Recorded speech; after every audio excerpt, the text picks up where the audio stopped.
안녕하세요. 김성학 변호사입니다. 저는 제주 이혼 변호사로서 수많은 이혼 사건의 변론을 성공적으로 수행해왔으며 현재 다수의 이혼 사건을 수임하여 변론하고 있습니다. 이혼을 준비 중이거나 고려 중이신 분들 중 상당수가 재산 분할 문제로 고민하십니다.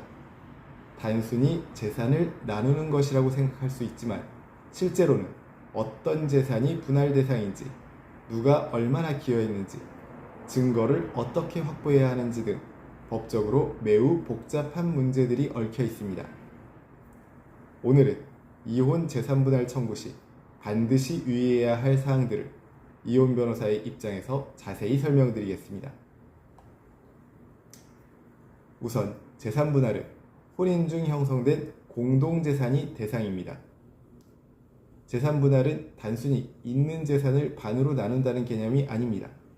가장 먼저 확인해야 할 것은 해당 재산이 공동재산인지 특유재산인지 여부입니다. 공동재산이란 혼인기간 동안 부부가 공동으로 형성한 재산, 즉 급여, 사업수익, 부동산, 예금 등이 있습니다.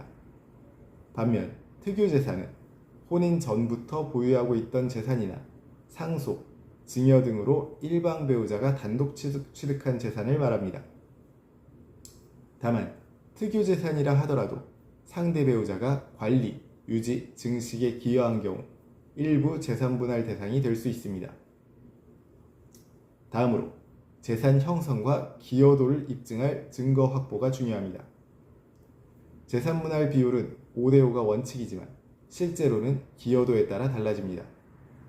기여도 판단의 핵심은 누가 얼마나 경제적, 비경제적으로 기여했는지를 입증하는 것입니다. 급여 명세서, 사업자 등록증, 계좌 내역, 부동산 등기부 등본, 주부였던 경우에는 자녀 양육, 가사노동, 배우자의 경제활동 지원 내역 등이 필요합니다. 이혼을 염두에 두고 있다면 평소부터 자산 형성 과정, 공동생활 내역, 수입과 지출 증빙 자료를 정리해 두는 것이 유리합니다. 다음으로 채무도 재산분할 대상이 될 수 있습니다. 재산분할은 자산만이 아니라 부채도 포함될 수 있습니다.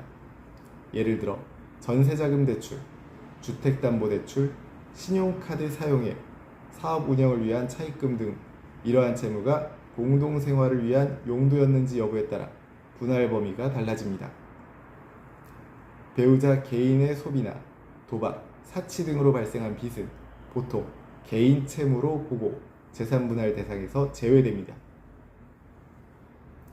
다음으로 이혼 전이라도 사전 재산분할 합의가 가능합니다. 부부가 협의 이혼을 준비하고 있다면 공식적인 이혼 전이라도 재산분할에 대한 사전 합의서를 작성할 수 있습니다. 이는 추후 분쟁을 방지하는 매우 효과적인 방법으로 다음과 같은 내용이 포함되어야 합니다.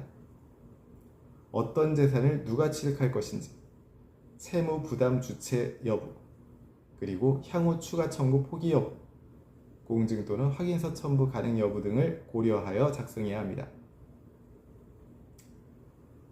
상대방이 재산을 숨기는 경우에는 재산 명시 신청과 재산 조회 신청을 활용하는 것이 가능합니다. 이혼 소송을 앞두고 상대방이 재산을 은닉하거나 허위 진술을 할 경우 법원에 재산 명시 신청이나 재산 조회 신청을 통해 상대방의 재산 내역을 조회할 수 있습니다. 부동산, 자동차, 금융기관, 예금, 주식, 연금 등 대부분의 자산에 대해 조회가 가능합니다.